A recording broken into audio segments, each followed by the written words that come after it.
یہ جملہ بڑا عام ہوتا جا رہا ہے، کسی کو کچھ نہیں کہنا چاہیے، بس میٹھی میٹھی باتیں، ٹھنڈی ٹھنڈی باتیں، سب کو ساتھ ملا کے امت کو جوڑنا چاہیے، امت کو توڑنا نہیں چاہیے۔ سنا نا آپ نے؟ اکثر مولویوں کی زبان سے بھی سن لیتے ہوں گے، امت کو توڑو نا جی۔ آپ توحید کی باتیں کرتے ہو، سنت مصطفیٰ کی باتیں کرتے ہو، بدعات کا رد کرتے ہو، اس سے امت ٹوٹتی ہے، جڑتی نہیں۔ ہم نہ عقیدے کی بات کرتے ہیں، نہ ایمان کی بات کرتے ہیں، نہ سنت کی بات کرتے ہیں۔ ہم کہتے ہیں نماز پڑھ لو اتنا فضیلت ہے، روزہ رکھو اتنی فضیلت ہے، حج کرو تو اتنا۔ ہم فضائل بیان کر کے امت کو جوڑتے ہیں۔ میں کہتا ہوں امت کو ضرور جوڑو، تھوکنال نہ جوڑو، ایلفی نال جوڑو۔ جب تک امت کا عقیدہ ٹھیک نہیں ہوگا، امت میں سے شرک کا ناسور نہیں نکلے گا، امت میں سے بدعت کا ناسور نہیں نکلے گا، اس وقت تک امت ایلفی سے نہیں جڑے گی، یہ تھوک سے جڑے گی جس جڑنے کا فائدہ نہ ہوگا۔ تو قرآن خبر دے رہا ہے، یہ ٹیڑھی، یہ ترچھی، یہ الٹی راہیں تمہیں اصل دین الہی سے، اصل صراط مستقیم سے، اصل سنت مصطفیٰ سے گمراہ کر دیں گی۔ صراط مستقیم صرف ایک ہے، حق صرف ایک ہے، اور حق پنہا ہے کتاب اللہ میں اور سنت مصطفیٰ میں صلی اللہ علیہ وسلم۔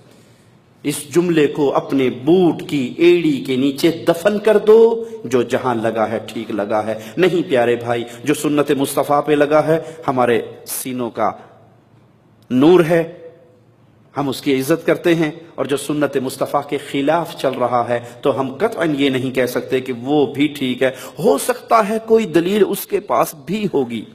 ایک تو 4 مذہب مشہور ہے نا، 4 مذہب ہمارے اپنے ملکوں میں 4 مذہب مشہور ہیں۔ ایک 5واں مذہب بھی ہے، شاید آپ کو اس کا پتہ نہ ہو۔ 5واں مذہب کا نام ہے مذہب ہوگا۔ مذہب ہوگا۔ بھائی آپ کے پیر صاحب نے اپنے قدموں میں سجدے کروائے اپنے مریدوں کے، کیوں؟ ہاں جی، وہ بہت بڑے بزرگ ہیں، ان سے پوچھا نہیں جا سکتا، اس کی دلیل بھی کہیں نہ کہیں ہوگی۔ بھائی آپ کے قادری صاحب کی ہم نے ایک ویڈیو دیکھی، اس نے مردے کو قبر میں اتارنے سے پہلے، بلکہ جنازہ پڑھنے سے پہلے، اس کا کفن کھول کے ہاتھ نکال کے اس مردے کی بھی بیعت لی ہے، اور یہ کہا ہے کہ بغیر بیعت کے اگر میں نے اس کو دفن کر دیا تو پھر ہو سکتا ہے یہ جنت میں نہ جا سکے، کیونکہ میرے سلسلے میں یہ داخل نہیں ہوا تھا۔ تو ہم اس کا کفن کھولیں گے، مردے کا ہاتھ باہر نکالیں گے، اس کو اپنا مرید بنائیں گے، سلسلہ قادریہ میں داخل کریں گے، پھر یہ قبر میں اترے گا، اس کے 14 طبق روشن ہو جائیں گے، ایک تھلو پیا پیا دیکھے گا، میں اللہ کی قسم کھا کے اس کے لفظ نقل کر رہا ہوں، یہ نیچے پڑا پڑا دیکھے گا میری قبر پہ چیڑی آگے بیٹھی ہے، یہ چیڑا، اس کو نیچے سے نر اور مادے کا بھی پتہ لگ جائے گا۔ اور اس مجرم نے واقعی کفن کھولا، ہاتھ نکالا، اور اس کے ہاتھ پہ اپنا ہاتھ رکھ کے بیعت لی۔ اب پوچھا جائے کہ آپ کے حضرت قادری صاحب نے یہ کام کیا ہے، یہ کہاں ہے؟ او جی، آپ گستاخ لوگ ہیں جو پوچھتے ہیں علماء سے، کہیں نہ کہیں تو ہوگا، کہیں نہ کہیں تو ہوگا۔ بھائی کس خو میں ہوگا اس کا نام تو بتا دو، کس کتاب میں ہوگا؟ بیڑا غر کے دارین میں ہوگا، بٹاک العلوم میں ہوگا، کس میں ہوگا؟ نام تو بتاؤ۔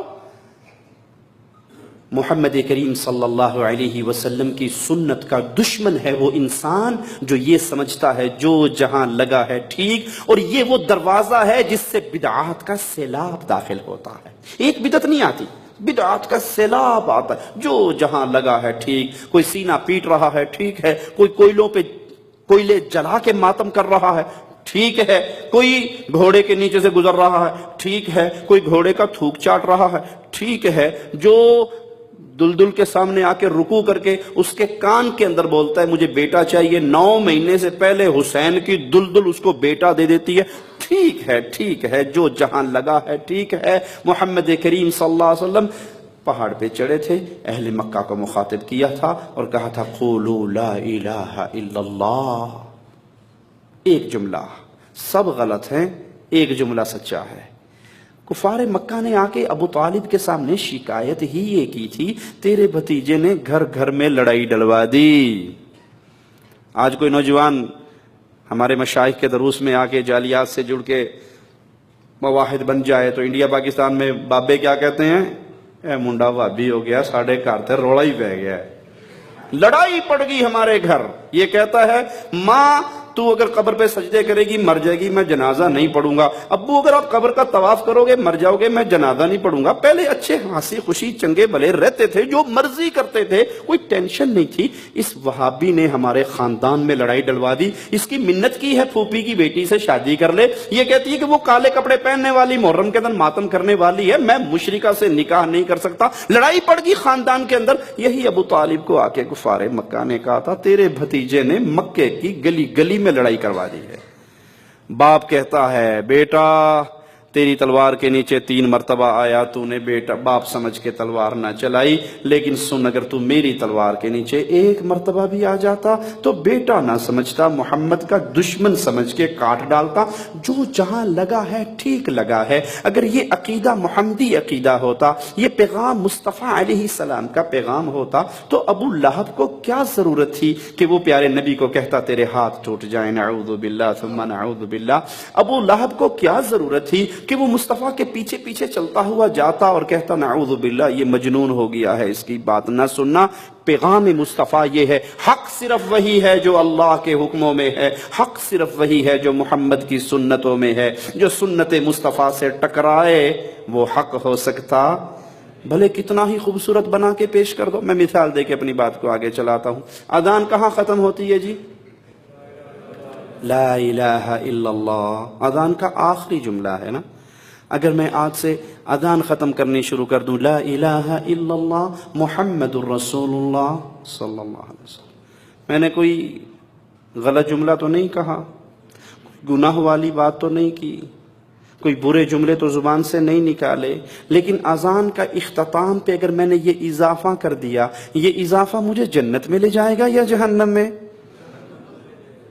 حالانکہ میں تو محمد کریم کا نام لے رہا ہوں، کلمہ پورا کر رہا ہوں۔ اسی لیے مولا علی سیدنا علی نے کہا تھا رضی اللہ عنہ وارضا، عید کی نماز سے پہلے 2 رکعت پڑھنے والے کو دیکھ کر تیری یہ 2 رکعتیں تجھے ہلاک کریں گی۔ اس نے تڑپ کے کہا تھا علی رضی اللہ عنہ وارضا، زبان حال سے اس کے جذبات کی ترجمانی کرنے، ہاتھ ہوڑا رکھو، اتنا سخت فتویٰ نہ لاؤ، میری 2 رکعتیں مجھے ہلاک کریں گی؟ میں تو اللہ کے لیے نماز پڑھ رہا ہوں۔ کہاں پڑھ تو اللہ کے لیے رہا ہے، لیکن عید کی نماز سے پہلے محمد کریم نے عیدگاہ میں کوئی نفل نہیں پڑھے صلی اللہ علیہ وسلم۔ کہا کوئی بات نہیں، نبی نے نہیں پڑھے کوئی بات نہیں، کام تو اچھا ہے نا، میں پڑھ رہا ہوں اللہ کے لیے پڑھ رہا ہوں، گناہ تو نہیں کر رہا۔ کہا اگر یہ اچھا کام ہوتا تو محمد کر کے جاتے، امت کو بتا کے جاتے۔ قرآن دعوت دے رہا ہے آ جاؤ سنت مصطفیٰ پہ بدعات کو چھوڑ کر سیدھے راستے پہ آ جاؤ، ٹیڑھے راستے پہ نہ چلنا۔ ذالکم وصاکم بہ لعلکم تتقون، یہ اللہ تم کو تاکیداً حکم دے رہا ہے تاکہ تم متقی رہو۔